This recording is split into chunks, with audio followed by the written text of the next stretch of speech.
6 starts, and Martin O'Neill has had to say, well, I can't leave him out. The former Rangers midfielder, Tugay, the Turkish international, was very influential in the first leg, but he was influential in tandem with skipper Gani Flitcroft in central midfield. How much will Rovers miss him? Martin O'Neill takes a seat. I don't think he'll be seated for too long, alongside his assistants, his trusty twosome alongside him of Steve Walford and John Robertson. Part 2 of this UEFA Cup tie gets underway. Celtic 1-0 up from the first leg in Glasgow 2 weeks ago. Will Henrik Larsson's late strike prove to be crucial? But you would certainly expect there are goals in this game, Sandy. Well, it looks like it. Both teams, certainly Blackburn especially, they've got to go for it. There's no holding back. They must score, and Celtic know the value for a goal. If they get any kind of goal tonight, Blackburn then obviously have to score 3, and I just can't see this Celtic team the way they can defend losing 3 goals tonight. Rob Douglas uncertain with his clearance and almost set up Damien Duff. And Jos Valgaeren reacted quickly to the potential threat. The ball seemed to bounce awkwardly in front of the Celtic keeper before he cleared. And he was an important player for the Scottish champions in the first game. This time it's a Blackburn pass which goes astray, and Henrik Larsson has a free kick.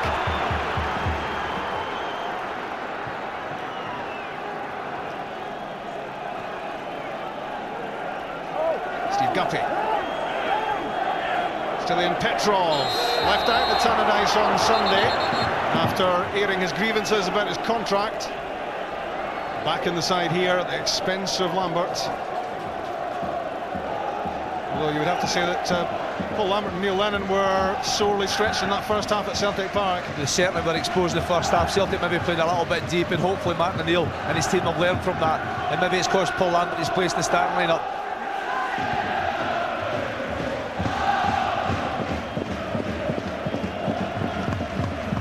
From David Dunn to Brad Friedel, who goes into hospital on Sunday night for a cartilage operation. He's been playing with knee problems for a long time, and finally Blackburn have to bite the bullet and say he'll have to have surgery. And how Blackburn will miss Friedel, because arguably the top goalkeeper in the Premiership this season. Well, the way he's playing just now, if he's not 100% fit, just how could he be when he is 100% fit? He's an exceptional goalkeeper at the top of his form. He was rested last midweek against Walsall in the Worthington Cup, and he has recurring problems with his knee, but you never know from the sort of play that he produces. And who can forget that stunning one-handed stop from Stilian Petrov in the first game. Pure instinct, sharp reflexes, kept out the Valgaeren, and I wonder how the game would have gone if that ended up in the back of the net.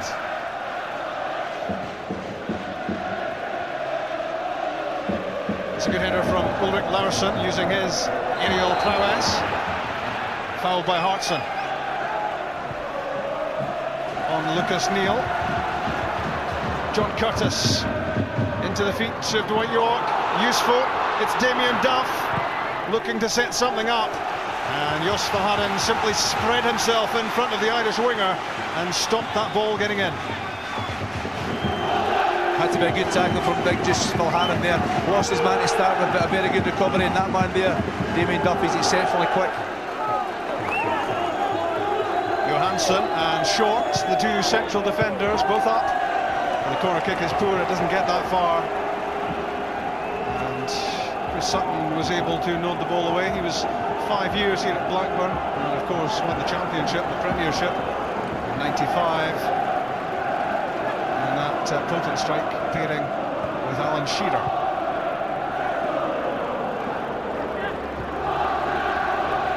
Craig Short. Strength for Blackburn in the first game. Slipped as he played the ball up. Adams clearance. Larsson there under pressure from fellow Swede. Here's Erik Johansson. Blackburn's free kick given against the challenge on Cole.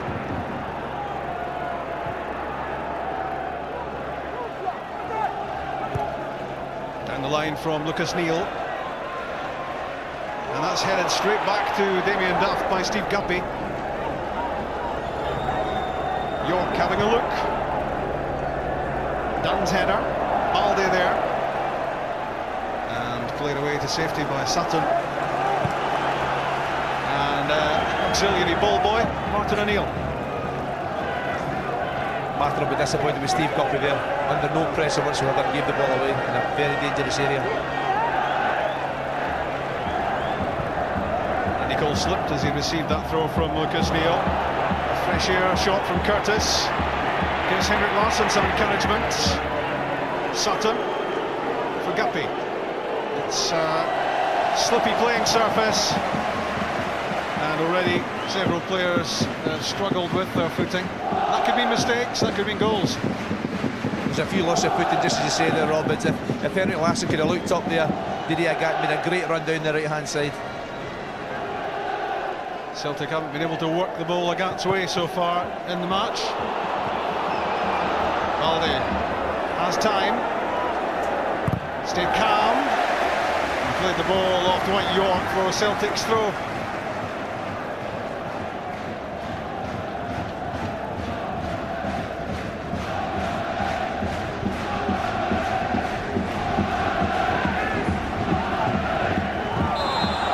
It was a hefty old challenge from David Thompson on Sylla and Petrov, free kick.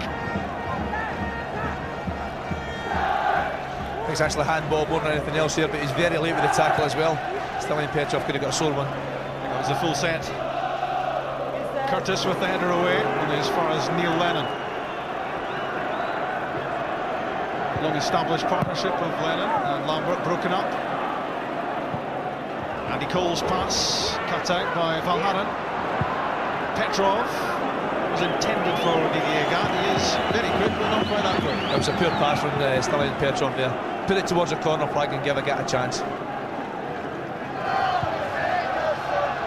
Agathe a chance. I thought you were going to break into song there for a minute. Oh no, don't want that. 6.5 minutes played at Ewood Park.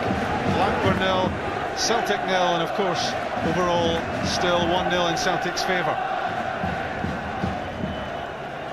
Dwight Yorke's layoff. John Curtis has room to drive into. That's for Cole. Out comes Rob Douglas, who made a great save. So important. Cole kept himself onside. Worrying for Celtic and how easily they were opened up.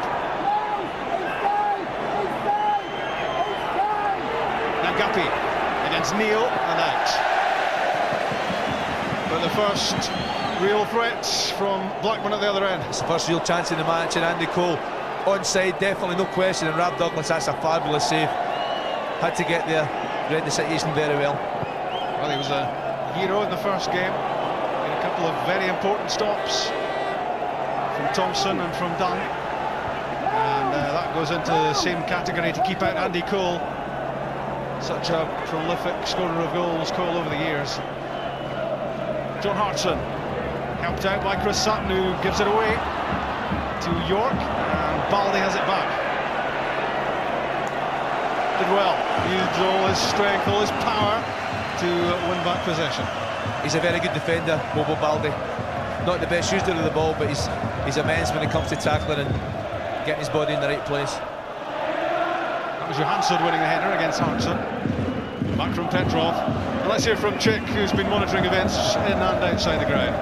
Well, down trackside, first of all, Martin Neill has been out. I think a word with Sylla and Petrov. I think he wants him to help to check the runs of David Thompson down the right side of Blackburn Rovers. We saw the danger of him in the first leg. And Graham Souness might want to know how important this game is. The commercial man just told me tonight that they will make £1 million from this tie, Blackburn Rovers. That would take 3 European ties against other European opposition to make that kind of money. Lennon, still in Petrov, Larsson, Petrov hit the deck, and John Hartson fails to hit the target. That was a chance for John Hartson. He probably had more time than he realised. Larsson and Petrov trying to play the 1-2. John really, his first touch was poor, it was under his feet a little bit. Couldn't get any purchase on the ball and ended up floating and tried to chip it, but well over the bar. Of course, that's the sort of situation where you're looking then for the free kick, for the nudge on Petrov as he was trying to play the 1-2. Yeah, the referee played advantage and give him credit to that. But encouraging from Celtic going forward. Martin Neill will be reasonably happy with the start to the game apart from the Cole chance.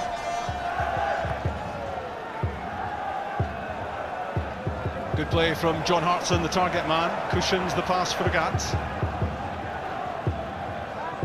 Neil Lennon, who scored the winner against Blackburn the last time he played Rovers. That was for Leicester in the League Cup 3 years ago. Chick, you've told us about inside, what about outside? Well, I'm sorry to say it still isn't peaceful outside, Rob. I'm hearing reports that the police have had to force a cordon outside the main stand at Ewood Park to stop the Celtic fans, hundreds if not thousands of them outside, who still don't have tickets, and the police have had to form a line to stop the Celtic fans coming forward towards the ground. Still more trouble out there. No goals at Ewood Park in the first 10 minutes. Second round, second leg, UEFA Cup. Chris Sutton off Hartson to Agathe. Worth a crack at goal for Didier Agathe, but he looked to be in two minds about what to do. Couldn't make his mind up. It's not a good effort at all from Didier Agathe, but the pleasing thing for me is he's getting lots of space down that right hand side, and as soon as Celtic become aware of it, with the pace he has, he could certainly get into areas where he could create chances. The Italian referee Cosimo Bolognino, couldn't be any other nationality really, could he? Is that not a mean course? Certainly been a decent starter here at Ewood Park.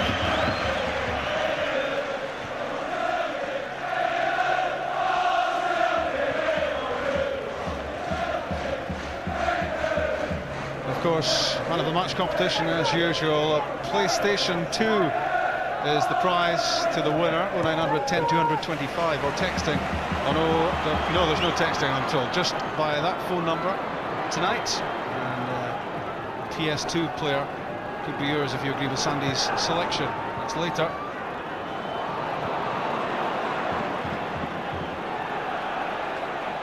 Tugay. This pass cut out by Stillian Petrov.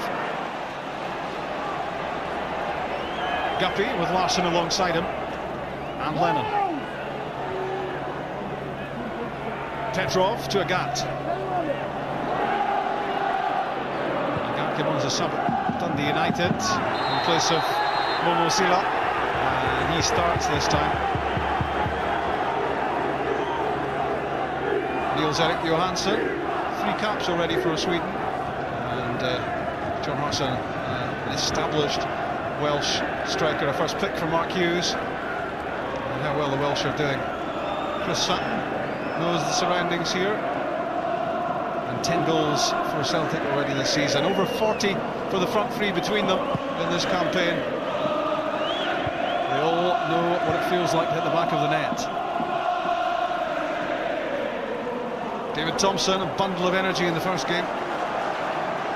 John Curtis played at Southampton on Saturday, kept in the side at left back. That's clever use of the ball. Lucas Neill. No way through, but it's deflected and could still be dangerous. It breaks for David Dunn.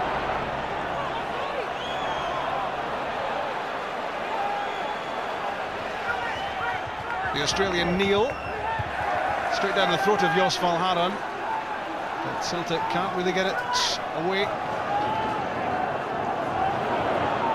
It's Thompson, off Petrov. Neill, another chance to cross, and Didier got that away in the nick of time before Damien Duff, who was pouncing, or ready to pounce at least.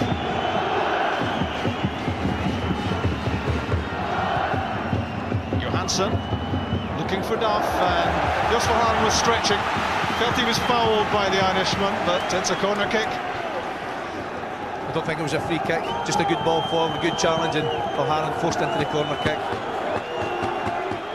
So the 22-year-old Johansson and the 34-year-old Short lend their physiques to this Blackburn attack. Set-piece chance.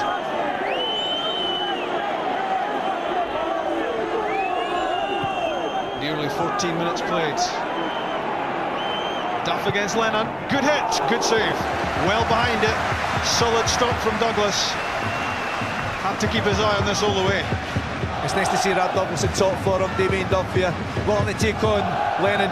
Fires off the shot, right foot through a ruck of players, but Big Grab kept his eye on it. Hartson couldn't get his foot behind the ball, and that's given away by Tugay. Well, he hardly put a pass astray in the first game, Tugay, but it's been a stuttering start from him. A couple of his passes have gone straight at Celtic players, and that certainly gives Celtic some encouragement when you think how it went in Glasgow. Yep, they certainly dominated in there in the other part of the game. Here's Larsson with a chance! Larsson for Celtic, 15 minutes gone! He's done it again! His 22nd European goal 2 weeks ago, his 23rd at Ewood Park. 1-0 on the night, 2-0 overall. There's a happy man. It's a fabulous finish from Henrik Larsson. What's it they say? Don't panic. He gets opportunity from someone slipping right about the edge of the box. Two players going. Larsson didn't wait. Judged his time to perfection. But looked at the goalkeeper and just chipped it over him as casual as you like. It was formation slipping there with Hartson going first, then short, and Larsson was in, and he doesn't tend to miss these. He just lofted it over the diving Friedel. And a glory moment for Larsson, yet another one to add to his collection. Henrik Larsson's 21st goal of the season in his 19th game, and how big is that one? Oh, it's a massive goal. You can't be surprised though. He got the goal at Celtic Park in the first leg. He got a bit of stick from some of the players at Blackburn, the management at Blackburn, but that's the way he answered them, put the ball in the back of the net. Chick trouble in the stands we hear. There's a trouble in the stand opposite the main stand, Rob. Some Blackburn fans surged forward towards the Celtic support after the goal. The stewards were in very quickly. They've got it under control, but that's a hint that this match is very much on an edge.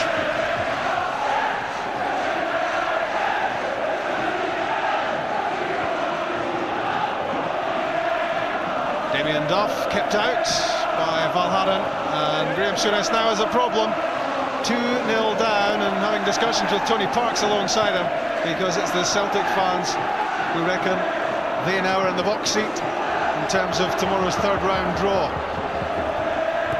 Neill's shot is a good one, and that's another good save from Douglas, because that came through a ruck of players and he didn't see an awful lot of it. Good hands from Big Grab, seen the shot coming, left foot coming off the right hand side. Got to keep your eye on it. Managed to get there. He's a goalkeeper playing with confidence. And there's been a lot of heavy rain, as there's probably been right around the country, and obviously that's made the top of the surface here skiddy, and we've seen already players slipping and sliding around. That's what created the goal for Henrik Larsson, and that's what makes these saves from Douglas so impressive. The ball skid up all over the place, but give Larsson enormous credit. He didn't hang about, didn't wait. Seen the opening and took advantage. Andy Cole overrun it. Neill Lennon intercepted, and Larsson in again. It's Henrik Larsson, and he doesn't quite get his angles right this time. He is such a threat, and Blackburn is struggling to cope with him. He's so confident, he picks up any loose ball at all. Works really hard to get there, but just seen the goal again. That's a magnificent finish. That's real class. Top class. There are some who doubt the validity of the claims that Henrik Larsson is world class, international class. A lot of people south of the border are a bit sniffy that most of his goals come in the Scottish Premier League. But put him on the big stage, put him in the World Cup finals with Sweden, put him in the top European competitions. He does it everywhere, and it's difficult to doubt the class of Larsson. A goal late on at Celtic Park, a goal early on at Ewood Park. Celtic 2-0 in front overall, and it's the Celtic supporters who are making all the noise. And Martin O'Neill will be, as usual, cautious self. He's hardly likely to be jumping up and down, unlike the Celtic fans, but he couldn't have hoped for a better opening to this match.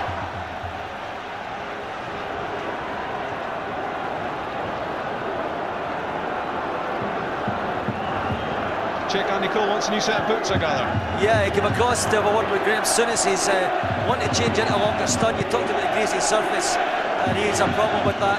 Tell you what, Rob, a lot of punters won't have trouble with Henrik Larsson scoring the first goal. Odds are 10-1 in Scotland on that bet this afternoon. Did you put that half crown on that you were talking about? I went all the way to a 10-bob note, actually.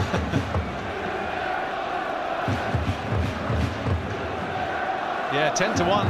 Some bookies were offering against Henrik Larsson getting the opening goal. Obviously, I haven't seen him play too often. I think that must have been the English bookmakers.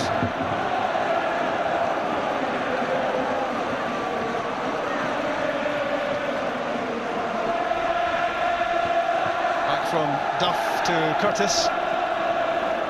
Now Dunn, good challenge, Neil Lennon. Oh well, surely he got the ball. Neil Lennon pointing to the ball and saying to the referee, I moved it on, I must have made connection, which he did. He did. The referee's got that one wrong. The players went down very, very late, David Dunn. But Neil Lennon certainly get good contact in the ball. There's no way that's a free kick. Well, if this counts for Blackburn, Celtic will be furious.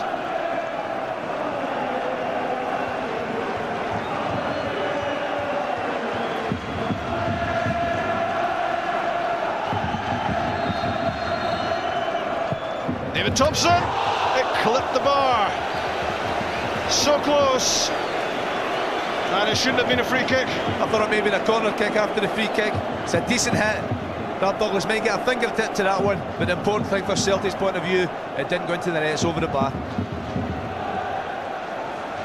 The former Liverpool and Coventry player Thompson, outstanding at Celtic Park in the first leg, and showing his menace here again. He may have started in a quieter fashion this time, but that was an explosive hit.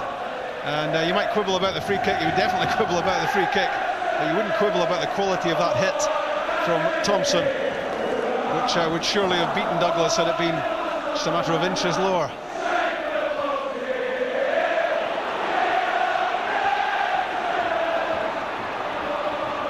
Celtic want to shift out of Didier Agathe tonight, up and down that touchline.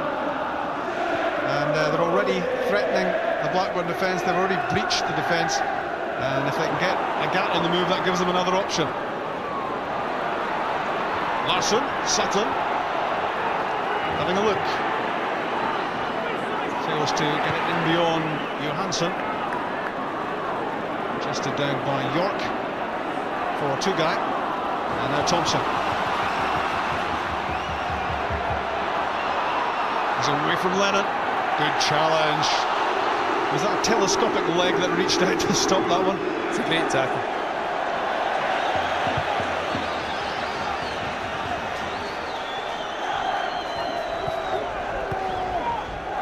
We're almost at the midway point in the first half. And if you just joined us, you've missed Henrik Larsson's second goal of the tie. And his 21st goal of another very productive season.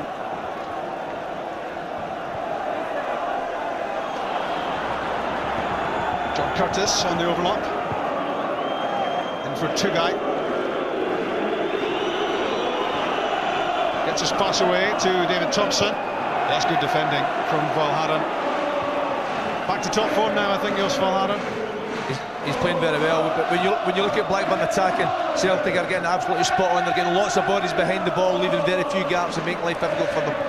Good pass from Dunn, and again it was Valgaeren plugging the gaps, positioning himself so well, staying calm, staying composed, and in the absence of Mjällby, Valgaeren has become so much more important to Celtic. Long ball from Sutton. Craig Short is there. Free kick given against Larsson.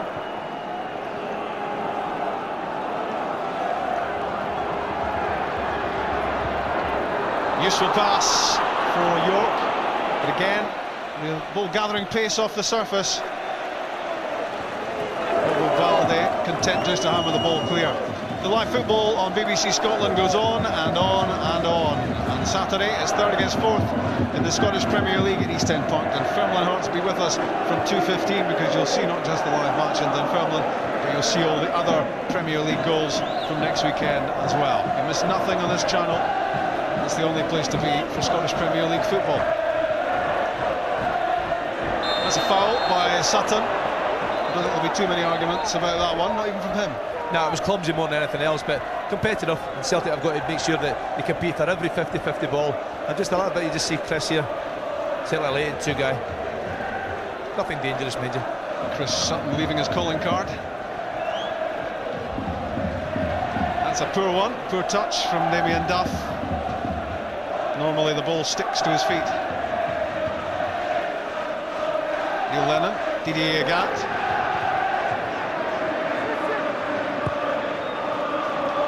John Hartson spreading the play and picking out Steve Guppy. Larsson's layoff goes to Tugay. And now Neill signed from Millwall. And looks a decent signing for Graham Souness as well. Johansson played up for Yorke. Yorke couldn't keep it under pressure. And Jos Valgaeren got a sore one. And Jos Valgaeren still down. That's a worry for Celtic. It was certainly a late tackle. The referee was going to give the free kick, played advantage. And that's the last time Martin Neill will want is one of his defenders injured. Petrov came down that time. That was a free kick, but it was the one before that where Jos Valgaeren get caught. Still in Petrov making it public at the weekend that he wouldn't be signing another Celtic contract, but as Martin Neill points out, he does have a contract currently which takes him to 2005. There might be time for a little deliberation between now and then. One or two to say the least. He'll be concentrating on football tonight. The plan working for Celtic so far. Always a gamble when you do something radical like leave Paul Lambert on the bench and play 3 centre forwards in your lineup. That's a gamble, but it's certainly working at the moment. But even before the Celtic scored the first goal, the opening goal, they certainly were playing very well with lots of confidence and well in control of the match. Back from Curtis to Friedel. He's been in top form, Brad Friedel, but there was nothing he could do with Henrik Larsson bearing down on him. He did everything he could to stop the ball going in, but it was so cleverly chipped over the keeper by Larsson for the only goal so far. 1-0 in the night, 2-0 overall. But a long way to go. And David Thompson has already clipped the crossbar. Neill showed too much of it to Steve Guppy, who can now roll it down the line for Larsson. A wild challenge from Thompson. It's a hard challenge, but I think it was a fair one, to be honest. But Henrik Larsson, credit for holding the ball up. Nowhere to go. All I wanted to do was win the throw-in. You tried telling him it was a fair one. Henrik sees him coming, don't worry about that. Came off the head of Sutton and out.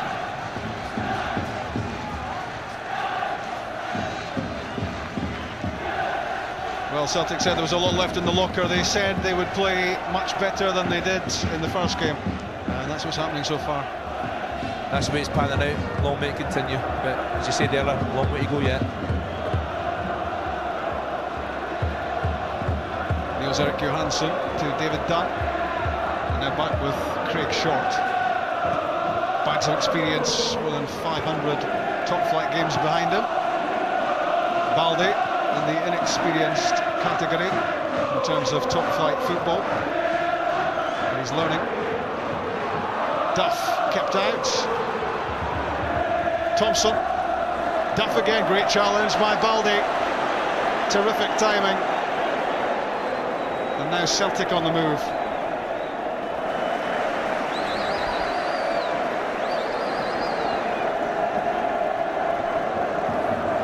Well, a view from that Celtic technical area must be pretty good at the moment, and certainly the scoreline makes good viewing from Celtic and from a Scottish viewpoint, with the champions of Scotland 1-0 up on the night.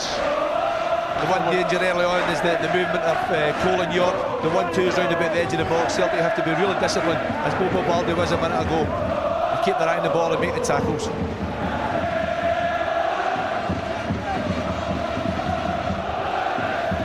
Short to Johansson, the two centre-backs for Blackburn. Lofted on for Andy Cole, but you knew the minute the ball was played there by the centre-half that Andy Cole would never catch it. It's got to be played into feet. It was too heavy. And as soon as the ball hit the ground, it was only going one place, was to skid off the ground with pace. See the goal again here. Lucas Neill certainly got to sleep. Thought the centre-half was getting it. Henrik Larsson wide awake. Then we'll see that goal a lot of times over the next few days, I'm sure. He's got to sleep, Sandy, but he's unlucky as well. He's not expecting his centre-half to lose his footing, is he? But then Larsson was so quickly on the move, wasn't he? Try telling Graham Souness that one. John Hartson struggling to get a grip of the pitch, that is. Agathe. He too, pretty ineffectual, Didier Agathe, so far. That's the one string that's missing from Celtic's bow. Well, remember now, the rest of this game's all about defending properly. Don't lose 3 goals and they're through, so you don't worry too much about the attacking aspect at the moment. Just try and play and catch them on the break. That's a great bit of play from Neill Lennon to get the pass back to Steve Guppy. He was fouled in the process by the looks of it, but he got the ball away. Here's Agathe. Valgaeren's cross, Sutton's flick, and Neill plays the header to Tugay. And then Curtis.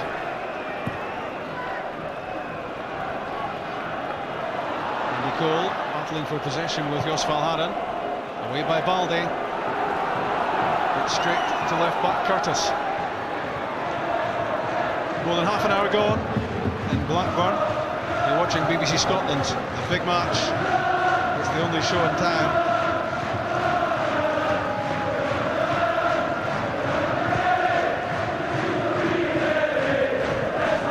Neill, stretched a bit by the pass from Tugay. It's short. Look at the closing down work being done by Petrov.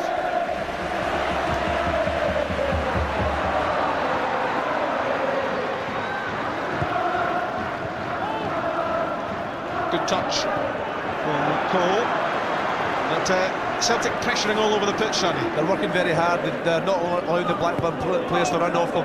And every 50-50 ball, they're managing to get a toe to the ball, a touch on it, and clear the danger. They're defending very well so far. Remember, Blackburn just 3 points off third place in the English Premiership. They've had a good start to the season. They've beaten Leeds and Arsenal and Newcastle, among others. And won the Worthington Cup as well in March in Cardiff to qualify for this UEFA Cup competition. Short. Johansson had to hurry, and that's out.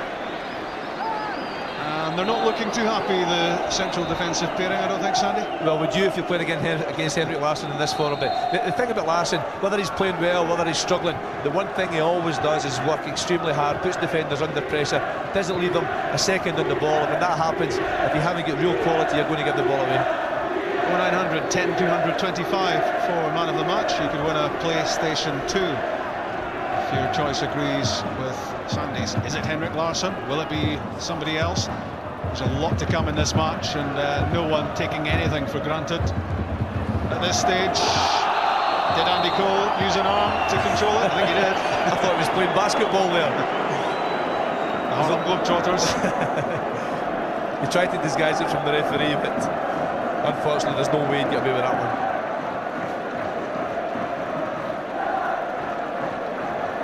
Andy Cole has scored 15 Blackburn goals so far. Signed 11 months ago for £8 million.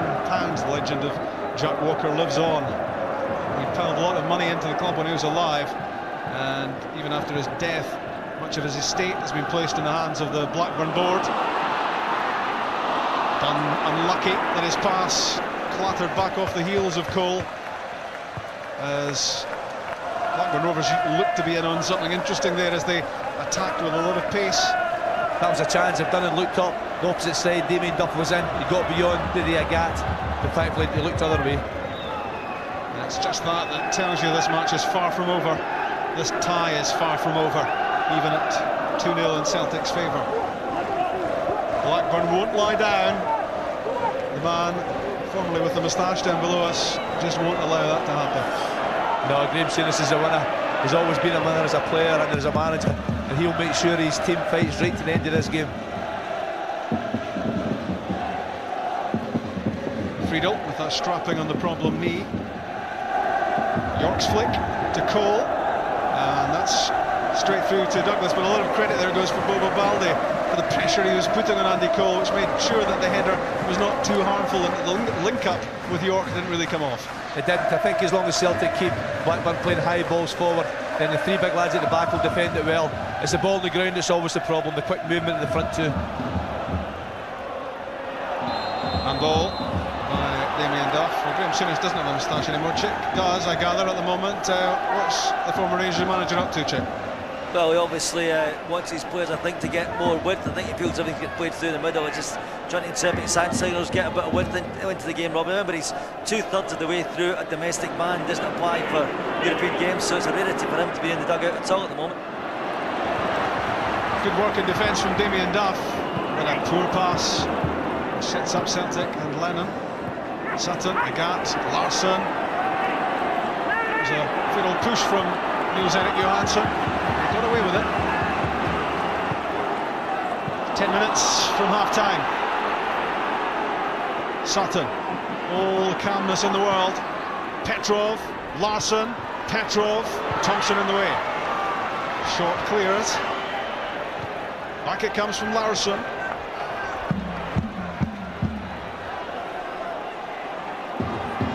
Neill. David Thompson. Chase for Andy Cole. And good work from Valgaeren. He's not too unhappy about conceding the corner kick. The important thing was he got there first. He had to get there. Take no chances, just knock it out, give away the corner kick and get organised.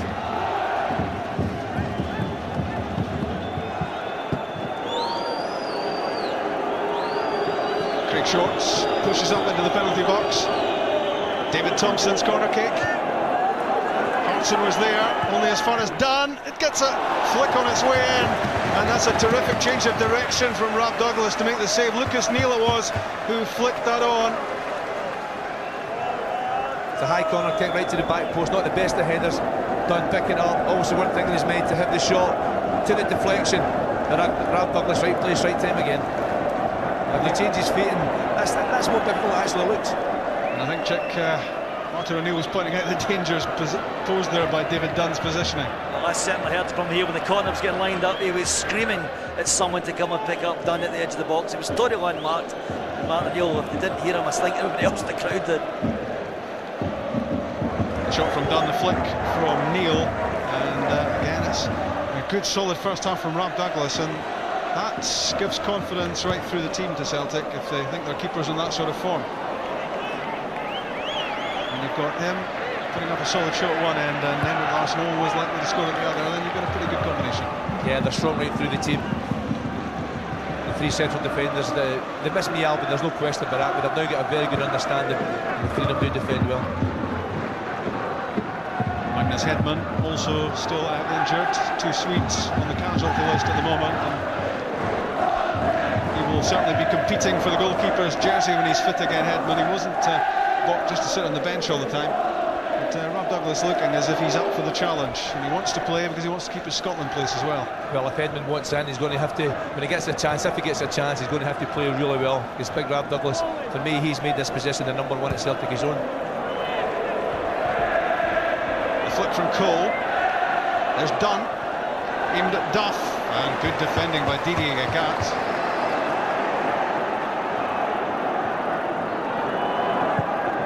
Valgaeren fires it forward. Just Sutton did so well to do with that. And Petrov plays it wide to Guppy.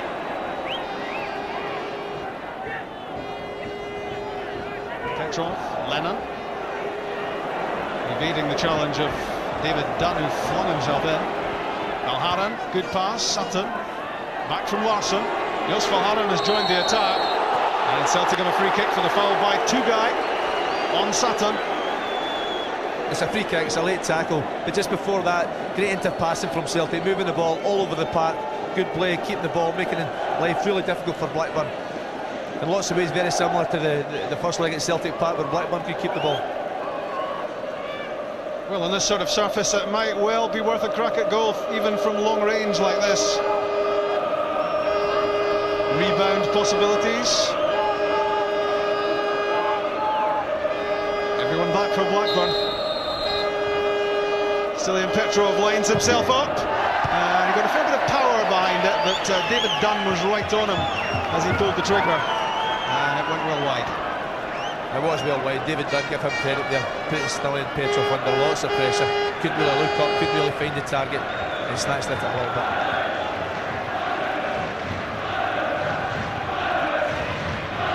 Well, just 5.5 minutes left of the first 45, plus any stoppage time to be added.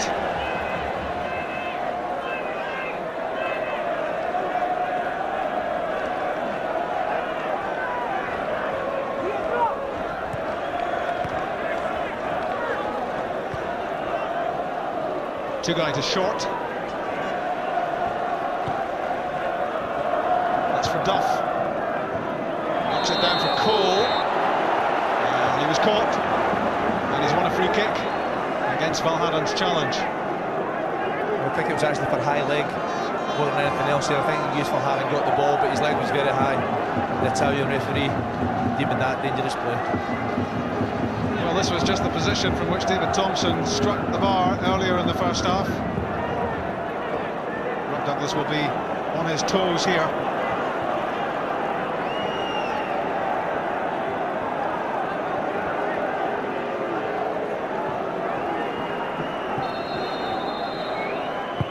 It's Thompson, it's Douglas, and a good punch.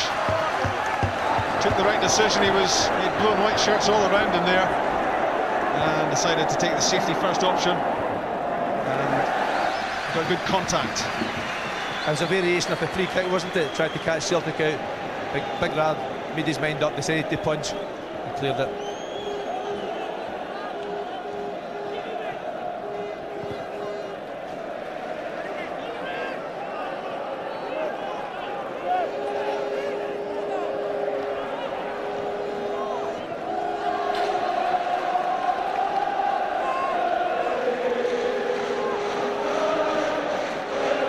Looks at watches all around the ground. Nearly 41.5 minutes on the clock. Blackburn throw this time. The next 5 minutes or so are so important to Celtic now. Don't lose a goal before half-time.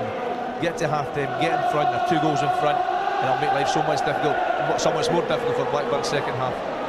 Lovely touch from Larsson, releases Petrov. Tugay, not for the first time giving the ball away. And that's credit to the pressure he's being placed under. Thompson's header finds Dunn. Back to the tiny Thompson.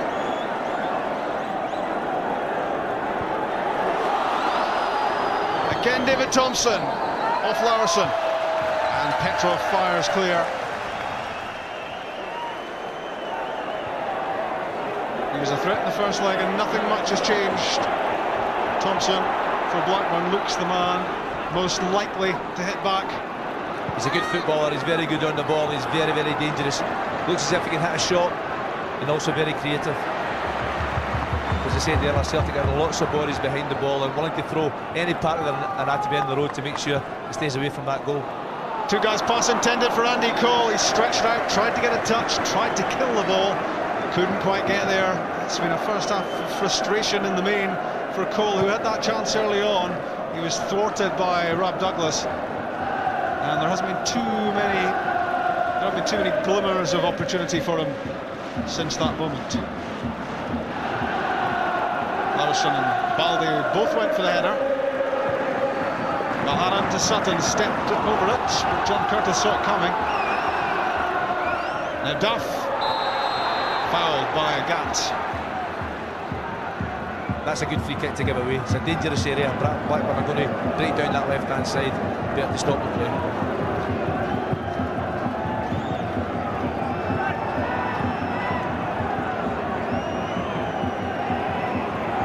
Curtis. Duff to Tugay.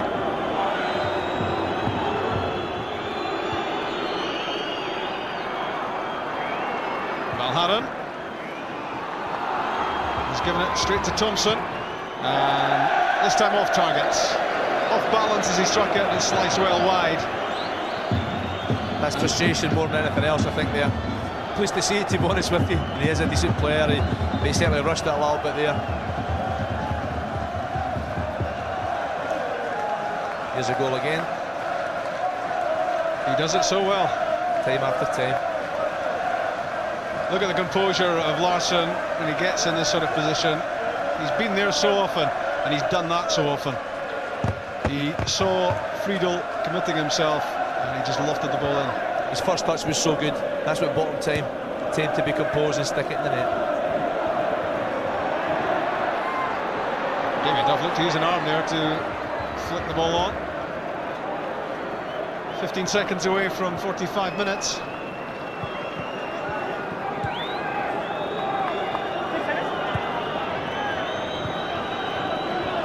Andy Cole dropping deep to pick up possession.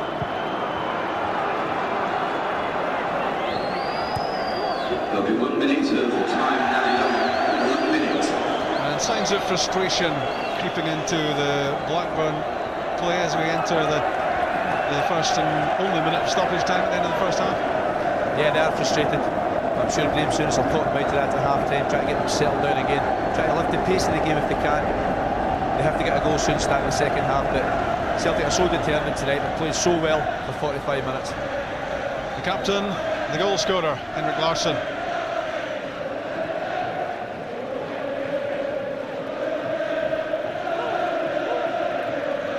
It's nearly time up.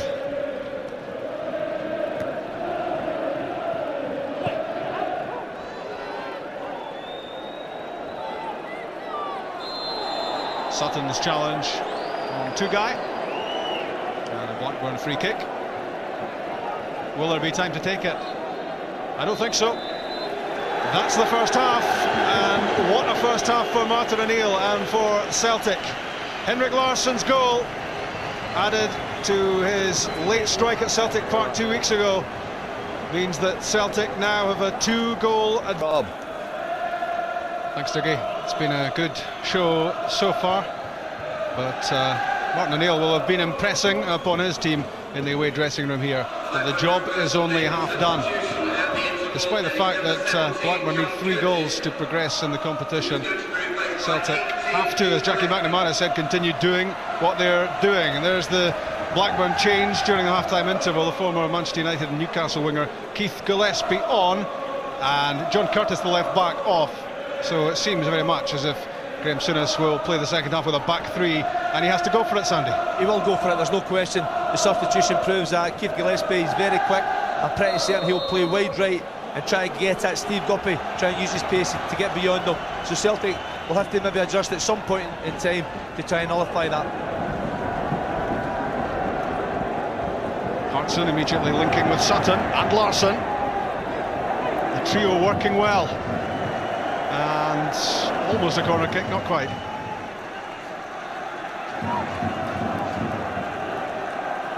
Spun the wrong way off the corner flag.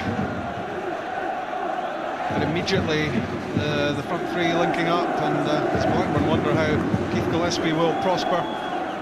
Do with some magic from him. Valgaeren's throw. Headed clear by Johansson.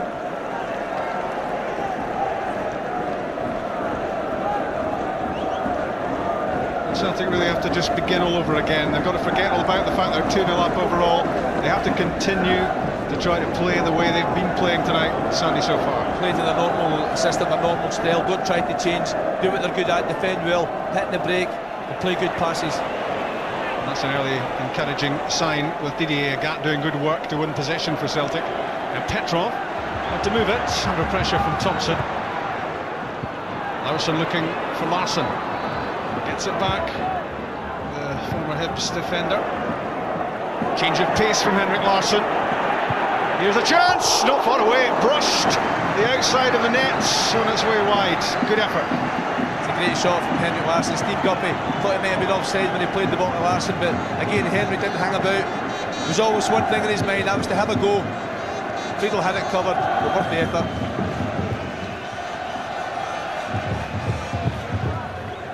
Far away from Larsson, whose career tally for Celtic now stands at 178 goals from 224, or that should be 223 and a half games, because this one's not finished. It's not bad, is it?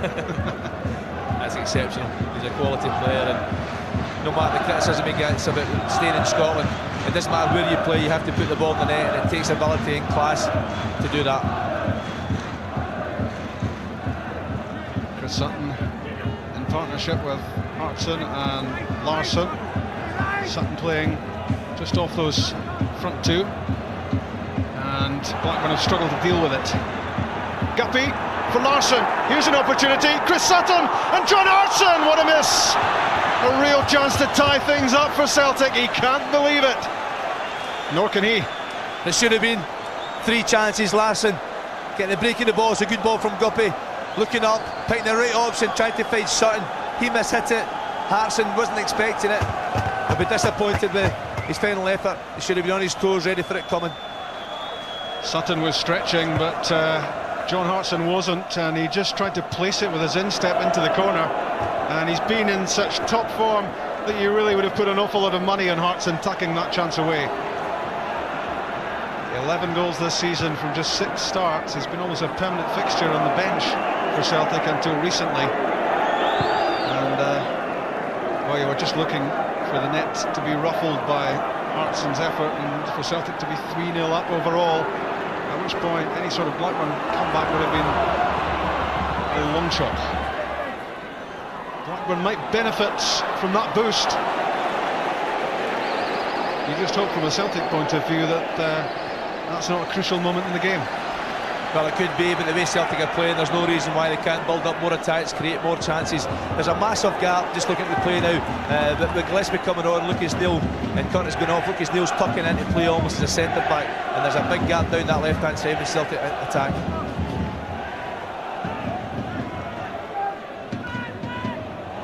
That was Dwight Yorke, so he is on the pitch. Gordon in the studio, I think he was wondering if he was actually out here. And good first touch from Graham Souness as well, and not a bad second touch either.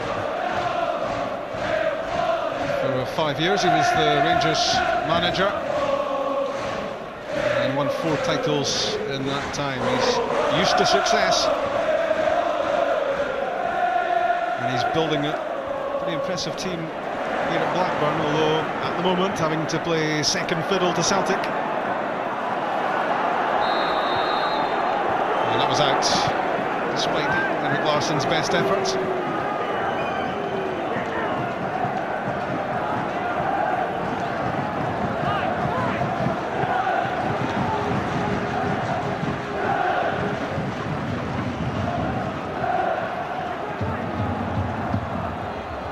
Yorke and Cole, such a fantastic partnership over the years for Manchester United. Their high point was 1999 when they led Manchester United to the treble of the Premiership, the FA Cup and the Champions League, and they've just scored goals for fun in their careers.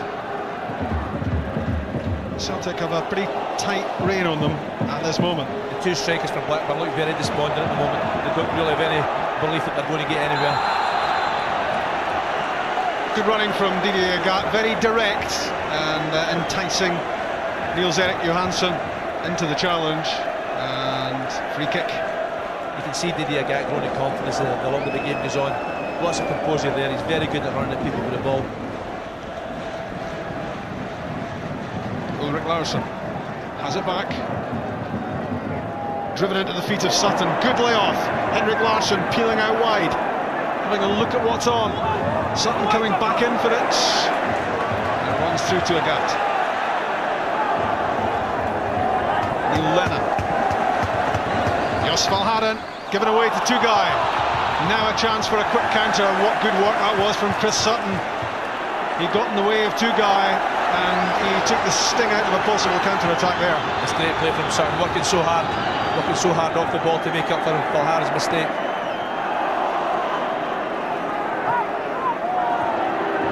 Larsson teasing and tormenting the Blackburn defenders. Bobo Balde winning that battle with Dwight Yorke, who really didn't want to know.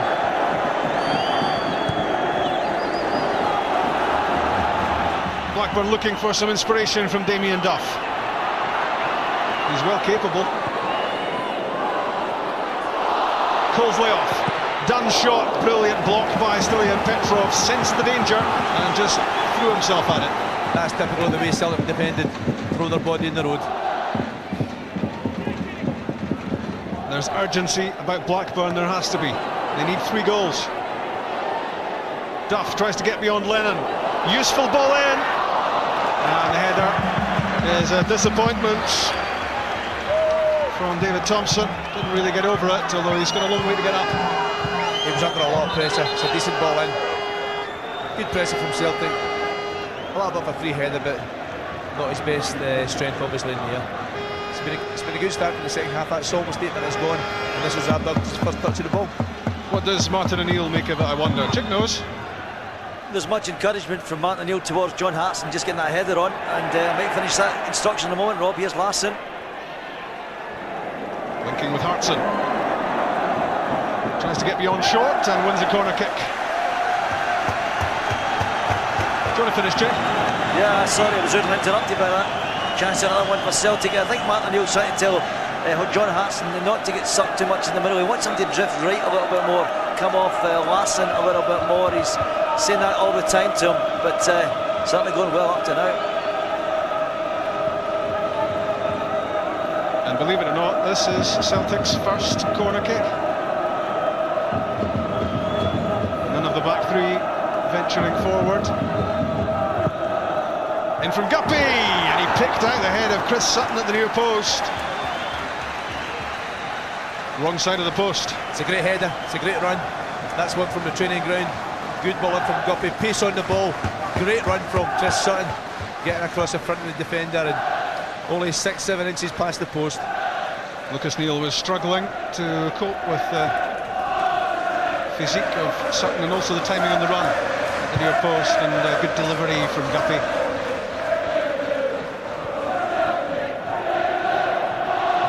Here's Dunn for Duff, and the pace of Tugay Agathe means he's never likely to get caught out in terms of pure speed.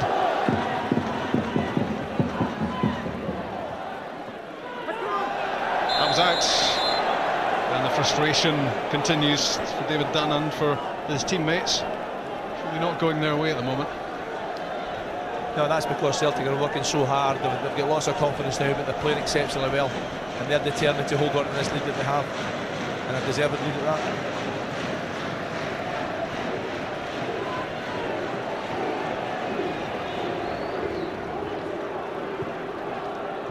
Gillespie to Dunn, Tugay, Andy Cole, here's an opportunity, but he's offside, it won't count. Even if it had gone in, Laursen was there, but the flag was up. It's a good run from Andy Cole, trying to stay onside, but you can see it there. There's only inches in it, half a yard at the most. The assistant referee on the far side, give him credit, absolutely right. And Larsson making sure.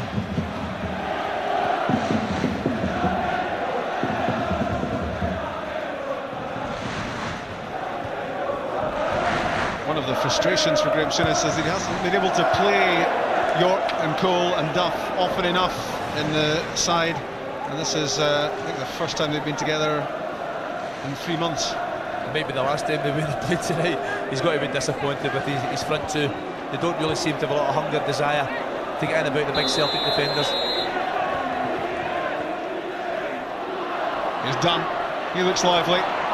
He was a danger to Celtic in the first leg when he came on as a sub, and he could be a danger here as well, but Blackburn have made a lot of unforced errors as well as everything else. They look a bit nervy. That's due to the fact that things aren't going well for them. The Celtic, their work ethic, it's always good, it's always 100% effort, and tonight that's allied to good organisation. The man of the match lines will close at 9:25 if you want to take part. If you do, you better get on with it. Oh no, 900, 10, 200, 25. You've got a quarter of an hour to take part in a man of the match competition. You could win a PlayStation 2. Who do you think is man of the match, or maybe more to the point, who do you think Sandy will pick as man of the match? Not always those two are the same. There's a fair chance it could be a Celtic player. I was thinking that.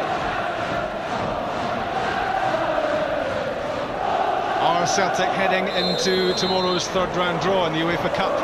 They certainly think so at the moment, they hope so. And they have got that 2-goal cushion, which means that Blackburn have to score 3 times. Even if Blackburn were to score twice and win this leg, they would still go out because of Henrik Larsson's away goal. Neat flick from Yorke, Duff, and straight at Rob Douglas with Andy Cole waiting in the middle, waiting to apply the finishing touch. Larsson lost it to Neill and immediately wanted it back. Not one to rest on his laurels, Henrik Larsson. He's, apart from his prolific strike rate, he's full of energy and full of industry. He gives it everything he's got. He's a model professional. The last 5 minutes or so, Blackburn have shown a little bit more of a threat. Almost scored in the offside situation, and Damien Duff getting beyond the Agathe. They've got to stop that happening, stop crosses getting in the box. I think Blackburn thinking about another substitution check, are they? Who is it? Sylla's certainly going to make the change, Rob, in just a few minutes, so we'll bring you news of that as soon as we can. Chris Sutton, the former Blackburn player, he will be enjoying this so far. Premiership winner in '95, good pass, finds Steve Guppy. He really has played the position well, Chris Sutton. As well as being an attacking threat for Celtic, he's done a lot to stamp out the influence of Tugay. Now, Agathe's cross, dangerous. Played in with a lot of pace, a lot of power, and it was a difficult one to deal with. It was good play from Celtic, attacking down the left-hand side. Steve Guppy holding on to the ball, not rushed, keeping possession into Petrov, and he switched the play to the right-hand side, and Agathe's always willing, 1v1, try and hit the dead ball line, and won the corner kick because of that.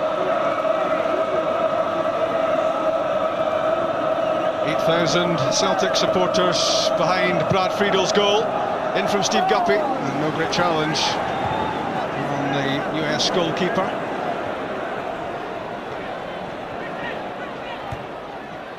Hooked away by Lennon. It was short. Cole to Yorke. This looks promising for Blackburn with Gillespie. Trying to get beyond Laursen, and what a waste for Blackburn. Poor delivery, and Andy Cole's facial expression tells all. It's a chance. Gillespie, acres of space, he's got good pace. Taking Laursen on the outside. He should really go across the front of the goal, try and hit the back post if anything. It might get a deflection. Went for the near post. Rob Douglas, I think, had it covered anyway. But that, again, that's a poor effort from Blackburn. Yeah, the goalkeeper's positioning was perfect at the near post. You could see there in the rerun that there was little chance that Graham Souness's team would hit back there with the effort from Gillespie. He really should have tugged that back across goal, and there was fury written all over the features of Souness there as we saw him standing on the touchline. Steve Guppy, that's useful, and it was awkward for Brad Friedel. He had to adjust in mid-air. Corner kick. It's a good touch from the goalkeeper. Guppy, good play again, testing Gillespie's defensive qualities. That might just ended up in the top of the net. Friedel taking no chances, touching it over.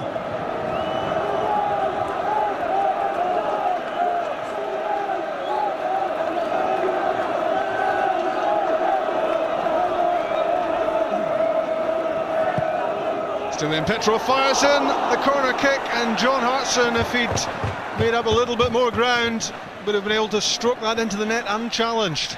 It's a great corner kick. Left-hand side, right foot, lots of pace, lots of curl on the ball, just asking to get attacked. But I think you give Blackburn credit there. Their big defender stood their ground, didn't let the Celtic forwards get across the front of them. Martin O'Neill says, keep this going, keep up the work rate. Balde, under pressure from Duff. Thompson, by Harron's challenge. Keith Gillespie, handball, not given. And chipped by Guppy to Larsson. Lennon. Given away by Tugay to Sutton. Larsson was in a good position down the left-hand side if Sutton had slipped that through. Agathe, and kept out by David Dunn. did that pretty well. Good defending from Dunn. The guy was trying to take him for pace, but recognised what he was trying to do. Made the right run, got the right angle.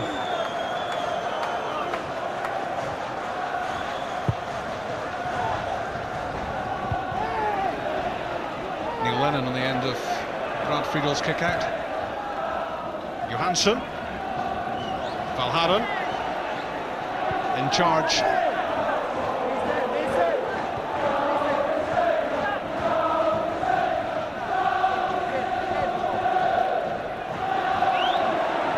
Gillespie's pass, Andy Cole's run. Juggled by Rob Douglas. And he held it before the follow-up Blackburn players could get there. I thought it was offside here. If anybody, it's Agathe that's playing him on. But Cole wasn't hanging about. Fired off his shot, but big grab again. Got his angles right. It wasn't the best of first touches, but quick enough to pick up the second one.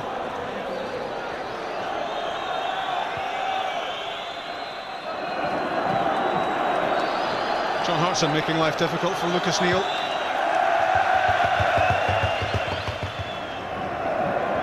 The word we hear is that Matt Jansen will be the player who comes on as a second switch for Graham Souness, with Keith Gillespie having been brought in at half-time in place of John Curtis. Tugay's delivery, and it's the wrong angle. And not for the first time in this match, a Blackburn pass skids away off the turf, off target and out. The pass has been poor. I think it's the fact that Celtic have defended really well. The three in the middle have done exceptionally well, and Agathe and Guppy have dropped off when necessary. And that man there, Rob Douglas, he's been a hero when necessary as well tonight. End of the match for Dwight Yorke, and he shakes his head because he's had very little impact on this. Not one that will go into his scrapbook, but it's a big moment for Matt Jansen, who was in a horrific motorcycle smash in the summer, which was at the time almost life-threatening. He's made some recovery, and he's a top player as well. 16 goals last season, and he was on the brink of the England squad for the World Cup.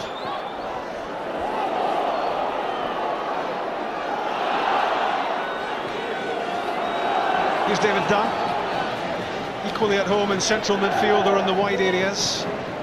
Tugay strokes a pass out to Keith Gillespie. Cruises past Steve Guppy, now needs a good ball in, and it's not a good ball in. It's right down the throat of Rob Douglas, no challenge on him, and again Gillespie is a disappointment. It's a poor delivery. His pace got beyond Guppy with ease.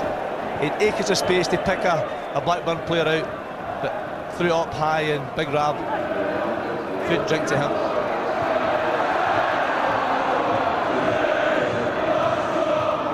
I think his steam was coming out with Graham Souness' ears down below us. He didn't look too happy at the earlier one from Gillespie, which missed the target, and as he lofted that one into the arms of Rob Douglas, I think if Gillespie had been any nearer Souness, it might have been a big bother. Good movement from Andy Cole, but movement which took him into an offside position. Yeah, good play from Celtic again. Useful hard, recognising if he lets him go, he's in behind him. I don't think he was offside. Half a yard. But you mentioned Keith Gillespie there. I bet he's delighted he's on the far side of the pitch, well away from Graham Souness. I think he still might hear him. I think Graham fancies a stronger drink than water. Let's hear from Chick. Yeah, Celtic are going to make the change now. Skipper Paul Lambert's going to be introduced. Obviously Celtic want to tighten up now, Rob. Here's Andy Cole. It was a good ball in, but great work from Sylla and Petrov, sliding in to play the ball away to safety. And that's what's required by Celtic. Petrov, who so often supports the strikers and gets beyond them and scores goals, doing terrific defensive work there. Yeah, that sums up Celtic tonight. Every one of them willing, more than willing. So Paul Lambert will be introduced shortly.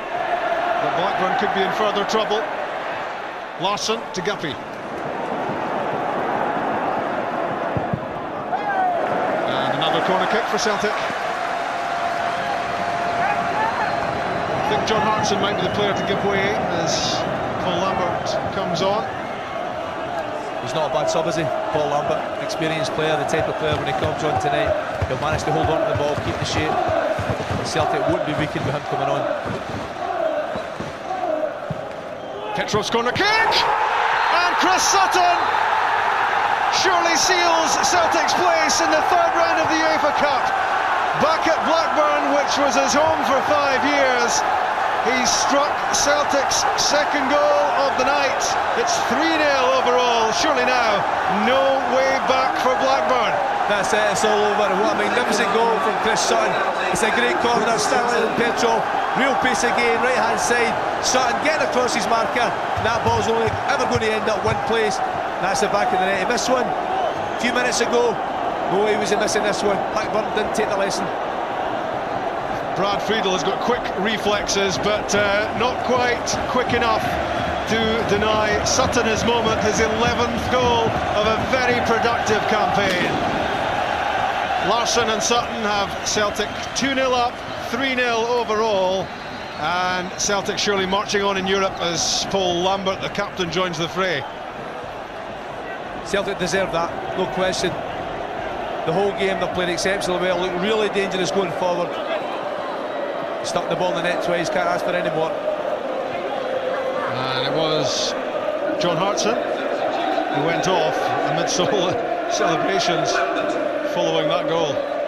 A flashing header from Sutton, brilliant run, well picked out by Petrov, and even the amazing Friedel could only push the ball up into the roof of the net. Blackburn now looking well beaten. But Celtic will want to keep the gloss on the performance. They won't want Blackburn even pulling a goal back. Well, that's right. Rob Douglas will want to keep his clean sheet. It's important to goalkeeper. Defenders won't want to lose anything, and this whole team are so determined. They'll want a right good result tonight. They could add to it, because as Blackburn push forward trying to get something back, there are holes appearing, and Henrik Larsson not too far away from that cross from Sutton. Sutton really shouldn't have played that as early.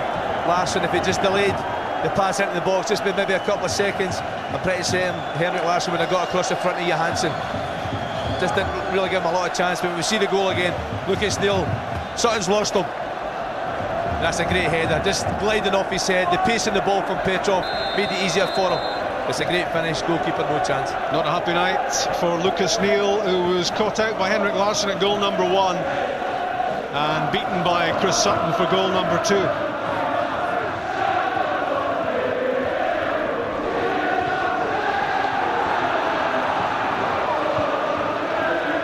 Well, you think about great Celtic performances under Martin O'Neill, games against Valencia and Juventus and Ajax, terrific showings against top teams. But this one's got to be up there, Sandy. There's no question. I mean, you look at the first leg, everybody said Blackburn were the better team. There's only one way to answer them, and they've answered them big time tonight. Because despite losing at Celtic Park, there were still cocky noises coming out of Ewood Park about what Blackburn threatened to do to Celtic. No inferiority complex about Graham Souness's side, but at the moment it's looking very conclusive. Look at that aggregate scoreline: Blackburn 0, Celtic 3. Totally deserved. And I think there's a fair chance Celtic, if they really want to, they can add to this. Blackburn look really dejected. You can see it in the supporters' faces. But there's a lot of happy Celtic fans here tonight. A few candidates for I Am Jolly in the Blackburn crowd there. Hardly surprising though, because their side has been outplayed here. Celtic in control, and here's Paul Lambert for Larsson. Petrov might well have elected to have tried a quick hit there. Petrov lost his chance, and now counter-attacking Keith Gillespie. Good challenge, Ulrich Larsson. Corner kick. That's a great challenge. Larsson certainly didn't give up. Gillespie's got great pace going forward, but Larsson watched the ball, stayed on his feet, avoided a little shimmy. I think made a good tackle. I think the 5-foot-long legs helped him there. Short header, and Rob Douglas touches the ball round the post, and he was under a fair bit of pressure there as well.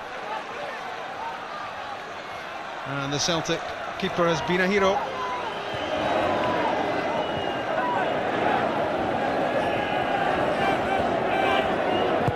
Duff's cross charged down by Chris Sutton. Didn't quite know where it had gone, but the important thing was he got in the way of it. Sutton's been incredible tonight. He's worked all over the park, middle of the park, back defending, and scoring goals. Duff's throw. Did he got there? And who's hearing about up front, trying to get on the end of it? Larsson. That was out. Well, he's got to be happy, hasn't he, Martin O'Neill, with what his side has come up with here tonight, and sending out a strong message about the quality of the Scottish champions. Not only will he be happy, he'll be extremely proud. His team have really performed for him tonight.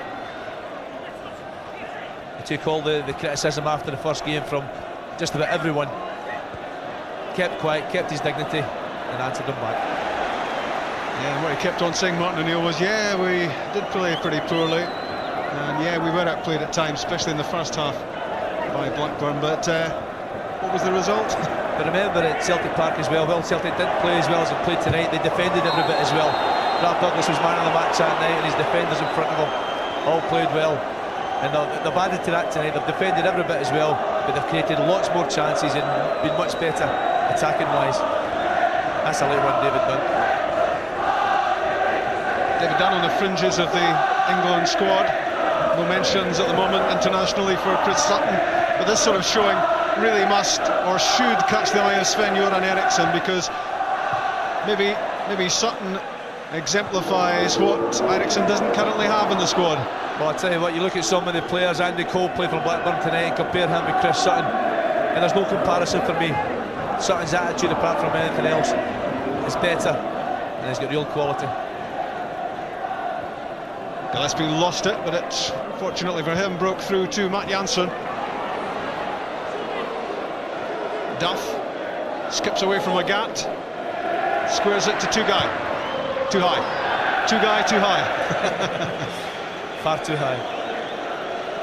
It's not a great effort. It's a despondent effort. It's a token gesture to try and get back in this match, try and get a bit of pride back. Never much chance of any Turkish delight there, I don't think. And talking of delight, none of that in that area either. It's the glums, isn't it? Tony Parks and Graham Souness. They realise that their European run is over. They've lost to the better team, it's as simple as that. The young Swede did well there against the more experienced Swede. Johansson, the 22-year-old, played that off Larsson.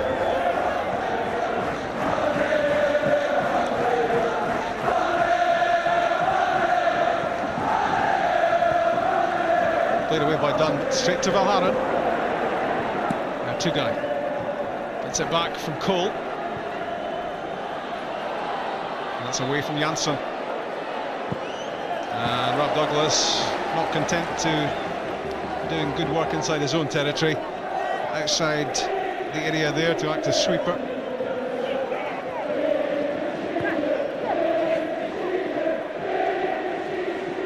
The referee getting in the way of Chris Sutton. Good play from Petrov. Jansen under pressure from Sutton. Tugay to Dunn. Another good challenge from Petrov. Interesting, the role of Petrov and the performance of Petrov tonight. Not as showy as he sometimes is, not so obvious as he sometimes is in his contribution, Sandy, but he's done an awful lot of work. He's been asked to keep the shape in there, do the holding role in the middle of the park beside Neill Lennon, and he's shown he can do that. Thompson shot charged down by Lennon. Guppy plays the ball forward for Henrik Larsson. And again, he's asking big questions of Craig Short. Check. Well, it's nice to hear you complimenting Stillman Petrov, because I think he's about to be hooked. That's Alan Thompson's the way, coming onto the park. Indeed, it is Stillman Petrov. Obviously, Martin O'Neill's almost got a live link to you guys. It's usually the man of the match nomination that does that. Yeah. So a great show from Petrov, done well on his return to the Celtic side, and gets a hug from Martin O'Neill. You'd have got a hug round the throat, I think, on Sunday morning as Martin O'Neill read his papers, but Alan Thompson is on as Petrov's replacement. Petrov will be a little bit disappointed, but I think Martin Neill's maybe just making a point. You know, there's been a slight disagreement, obviously. Well, he's played well tonight. The game's over. And Martin's just maybe saying, listen, I'm in charge, I'll decide. Celtic so much in charge here, so much in control. They must be loving the moment. And a good run from Paul Lambert. Receives the pass from Agathe. And his cross doesn't really ask too many questions of Brad Friedel. But it was terrific running from the midfield, and it's a long way back. Yeah, I'm sure Paul Lambert will get back. Balde's header. Neill Lennon trying to get there for the knockdown. Cole. Gillespie.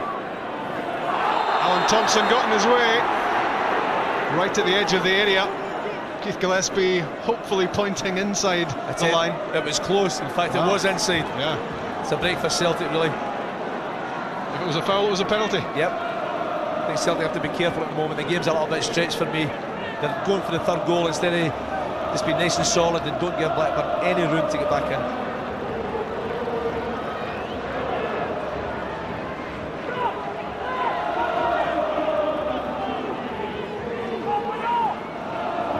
"12 minutes left in Lancashire." David Thompson's free kick deflected behind off Paul Lambert. Blackburn have a corner. It's a pure free kick. Thompson, we know he's getting better delivery than that. Exits. Blackburn supporters, a lot of them. They've suffered enough. And another good take by Douglas. You're almost expecting him to grab everything the way he's played tonight. Nothing much has been spilled. He's played very well. That's 2 games in a row.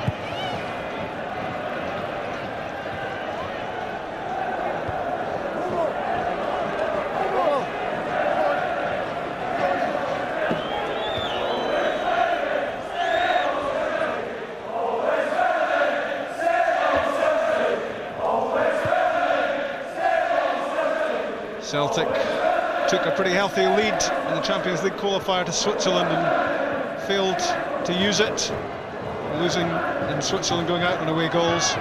But they've never looked likely to make that same mistake in Blackburn.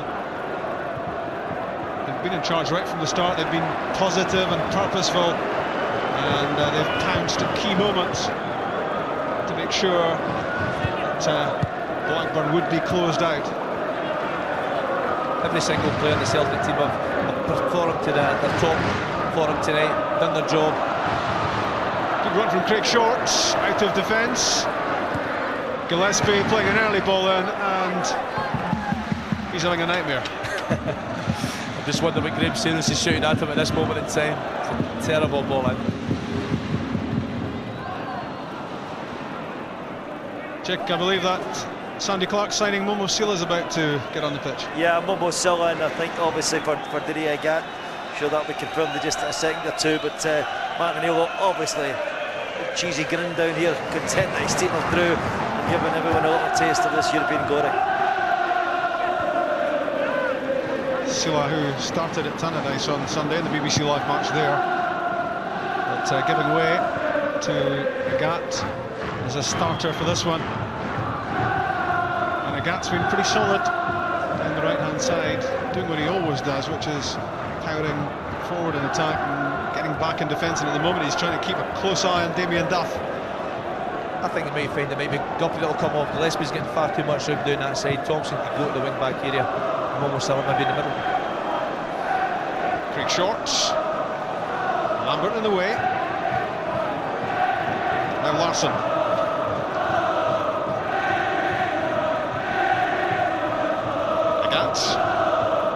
To Sutton, and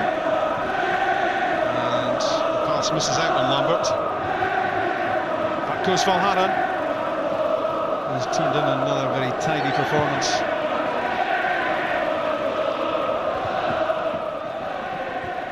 That was Balde. Andy Cole thought that was his, but he obviously hasn't met double Balde too often. He'll know him now.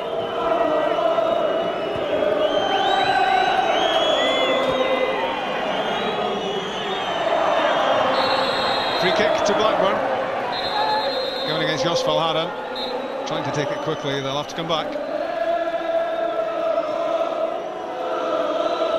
Momo Sylla is at the touchline, ready to come on. Substitution with number 7, And it is to be a straight swap down the right hand side. Agathe off, Sylla on. And Agathe was quiet early, but he made a useful contribution, Sandy. Yeah, he's played well. As we said, he grew in confidence as the game went on. I'm a little bit surprised that Martin's taken him off, to be honest with you. But Momo will come in, he'll slot in for the last 8 or 9 minutes of the match and won't let anybody down.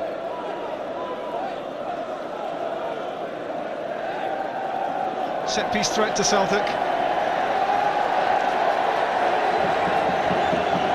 And a pitch invasion will delay the taking of the free kick.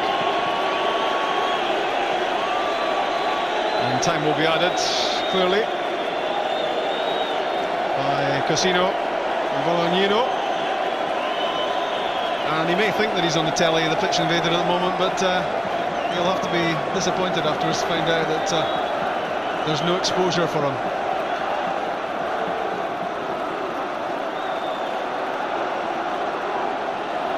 Well, that's him hustled out of the game. We can get on with this free kick. 83 minutes played. David Thompson's effort, deflected behind, off the head of Chris Sutton, I think it was, in the wall. From free kick to corner kick. And a steady stream of Blackburn fans heading towards the exits.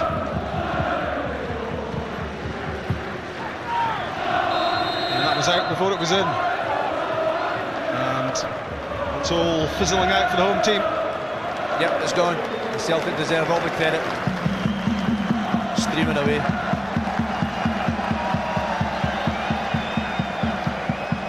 We might have just the Celtic supporters left shortly.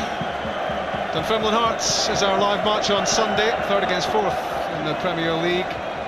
Both winners on Tuesday night in League and Cup. And highlights of everything else from the Bank of Scotland Premier League as well from 2:15 on Sunday. Be there on time, or else you're liable to miss some of the goals from this coming weekend.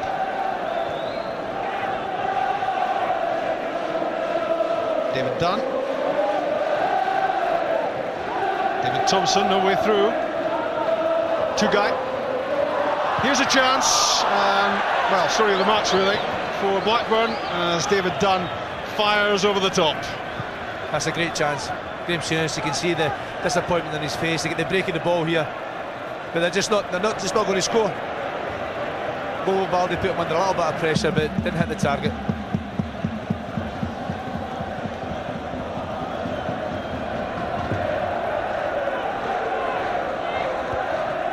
Duff centre. That's Balde.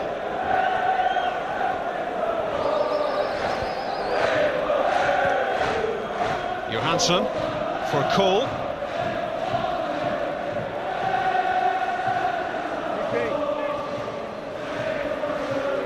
And again Balde turns the ball away. Chris Sutton absolutely immense for Celtic tonight. Who's your man of the match? Well, I tell you, there's a few contenders, Rob, but you just mentioned there, Chris Sutton's been immense. Brad Douglas has played well. Useful hand at the back's been incredible. Henrik Larsson, a priceless goal again. But that man there, Chris Sutton, he has been different class, different positions tonight. Worked so hard, real quality. I like to hard work, makes you a good player and a great goal. And I think this sort of showing on English soil must surely alert Sven-Göran Eriksson to the fact that he must be worth a look at the very least.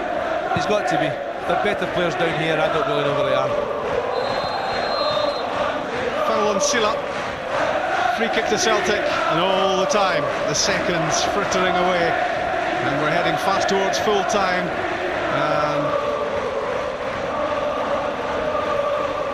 Well, I didn't think it was that mild down in Lancashire. Was that a check?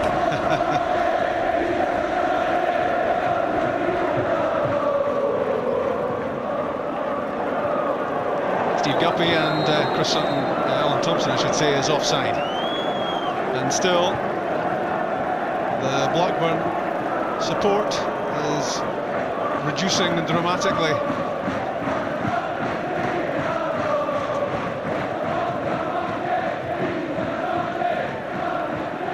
Thompson trying to combine with Cole. Good interception by Alan Thompson. And as you try to put this result into perspective, consider that Blackburn Rovers are just those 3 points off third place in the English Premiership. They're one of the top teams in England, and tonight they've been outclassed. Have been, absolutely no doubt, no question about it. Celtic thoroughly deserving the victory. That's the first yellow card in the night. It's a late tackle. Larsson, he's always getting there first, and that's a dangerous one. Lucas Neill. And if Blackburn had made progress, Lucas Neill wouldn't have played in the next round, because that's his third yellow card in European competition this season. But I don't think it need concern him this particular season. I've got to say, Rob, the referees had an exceptionally good game tonight. Italian Bolognese was that his name? Something like that.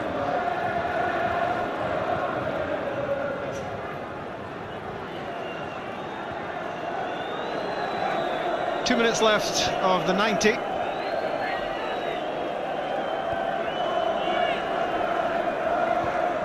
Blackburn 0, Celtic 2. Henrik Larsson and Chris Sutton after Larsson's first leg goal. 3 goals in front, Celtic. David Dunn unable to get past Neil Lennon. Now Blackburn try down the left-hand side with Damien Duff. Back for Johansson.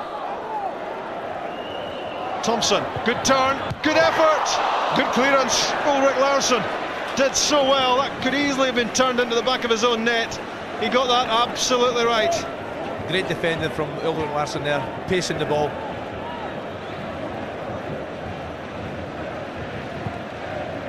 Duff's right foot cross this time. Guppy's there to fire the ball away. Tugay, Dunn. Shot deflected. The sting taken out of it by Balde. And no problem for Douglas. Inside the 90th minute. It's the 89th minute and Celtic are still working so hard. They're desperate not to lose a goal to make sure they get the right result here. Terrific turn by Thompson, and it was a dangerous ball fired across goal as he slipped. It had the beating of Douglas. Andy Cole flung himself in, and a well played Ulrich Larsson, top defending. Had to get there, could have been an OG. He kept his composure, he's eyeing the ball and made sure the ball went the right way.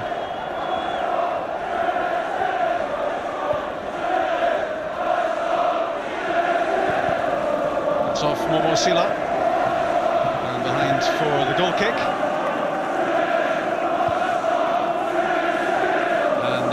Celtic fans not beating Graham Souness or anything. 2 minutes of time added on. 2 minutes. 90 minutes played, 2 to go. 2 minutes between Celtic and the UEFA Cup third round draw in Switzerland tomorrow.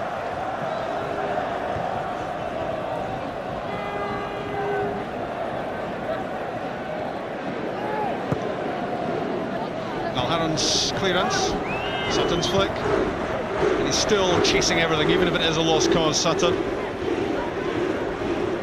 Thompson to Laursen. Ulrich Larsson playing just his 17th Celtic game, and he's grown as a player, developing under the management of Martin O'Neill. Tugay to Duff.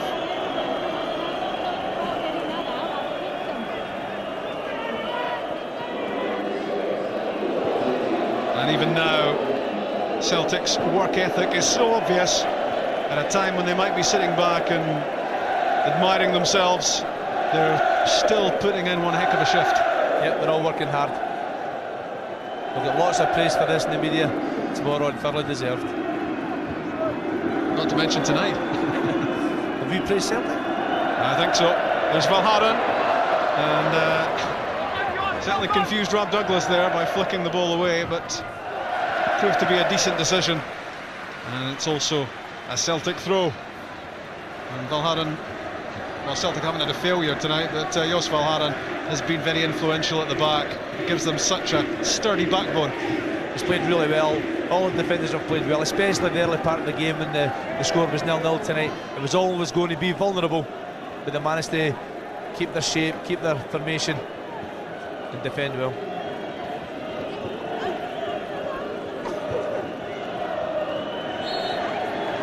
Celtic have won the Battle of Britain. The Scottish champions have blown Blackburn away.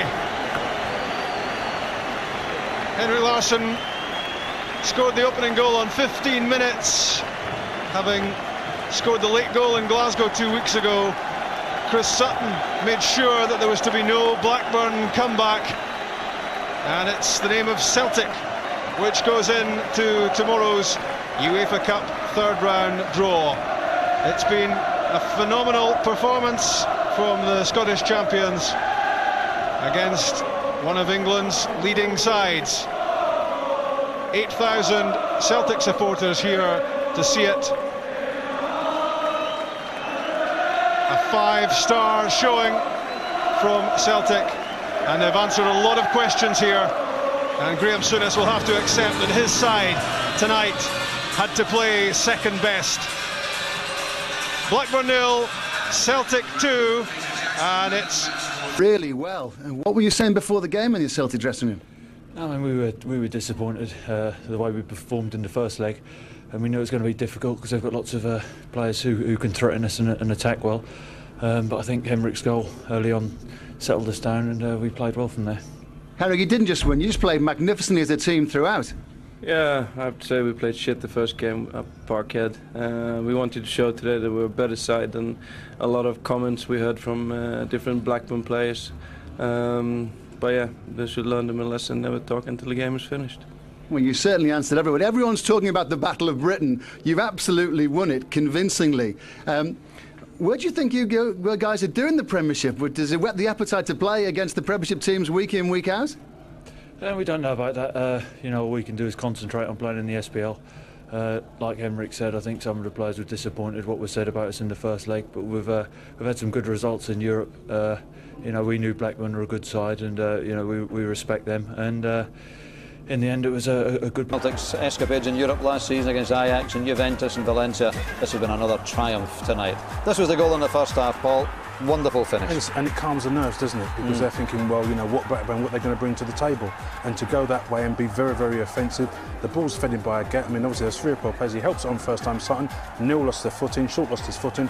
Good first touch, dinks it beautifully over in the advance in Friedel. And then they grow in stature and confidence and self-belief. Blackburn brought a few saves out of Rab Douglas, but never really looked like scoring, Gordon. Is that First fair? half, they were all long-distance shots, and that's sadly what happened. But you know, Celtic started the second half, I thought, in good form. Larsson there had the shot That right was the away, first minute of the second half. and then this one as well, which is the chance that was created. This should have been a goal. We just wondered at the time if they might rue this. But look at that.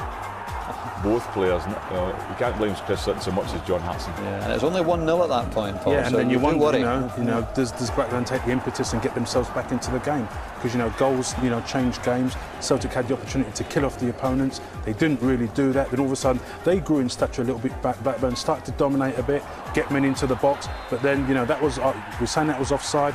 I thought that wasn't offside. If you look at the point of when the ball was played, Cole's actually still onside, and you know that was very, very lucky. Yeah. But ball never actually crossed the line. But let's have a look at it. As the ball struck, closer, isn't it? He's maybe just off. Maybe just off. Slightly off. Laursen got away. Laursen defended that post very well. Actually, had another great clearance later on when the ball had gone past Robert Douglas on one of the few occasions it did. Here's the second goal. Honestly, if I could have got to a bookies tonight after the teams were picked to get money on Celtic scoring from a corner kick or a set piece, I was convinced they would do it, and so would Paul. Absolutely, we've discussed him. I mean, he does wonderfully well. Great movement, loses his marker, he whips the ball in beautifully, Petrov, and all it takes is a touch. There, marker not quite close to him. He's got his half a yard. Well, we played very well, Chick. Very well indeed. We felt that we obviously could play much better than we did in the first game, especially first half where we hadn't got the ball at all. And that wasn't the Celtic that we know anyway. But this time we got a great goal towards the end of the match, and so we set ourselves up, and we knew that we could play, and we knew we could win the game, and we knew we could score, obviously, and we did that. Great goal by Henrik, kept us going. A great save by Rab Douglas early on, which a big pivotal moment in the match, and but that gave us the confidence to go on and take the game, which we did, and the second goal by Sutton was terrific. We deserved to win. That must be as satisfying and rewarding a result as you've had as manager of Celtic.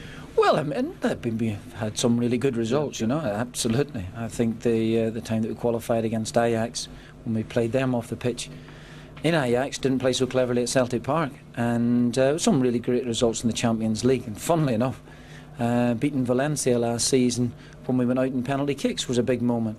But because there was a bit of pressure, you know, the old thing that was building up here about whether Celtic would be good